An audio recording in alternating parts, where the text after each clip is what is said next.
Pejgamberi sallallahu alaihi wasallam tregon që është obligim për çdo person i cili është do të thotë çdo antar i familjes, pavarësisht a ka arrit moshën e pjekurisë apo jo, pavarësisht a ka agjëru apo jo, me një fjalë edhe nëse ka qenë i smurë, s'ka mujt me agjëru ose plaku në moshën pa përjashtim, pa përjashtim të gjithë kanë obligim. Madje disa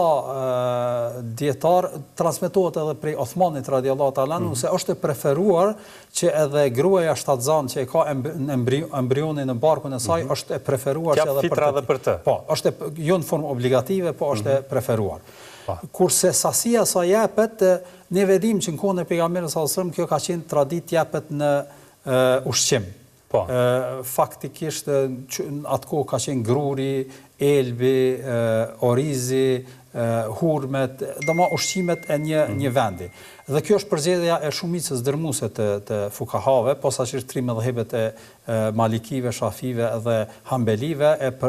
përkrahin këtë mendim që duhet jepet ushqim e jo në para. Kurse vendimi i dietarëve hanefi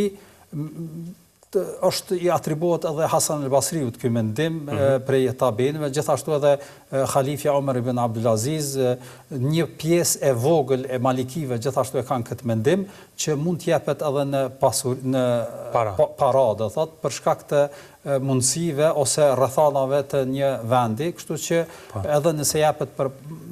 para e lejojnë këta dietar duke u nisur nga atë që ajo që është më e dobishme për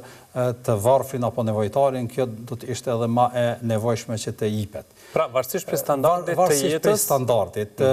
tek ne bashkësia e ashtu e ka nxjerr, pra 3 euro është 5 euro edhe 10 euro.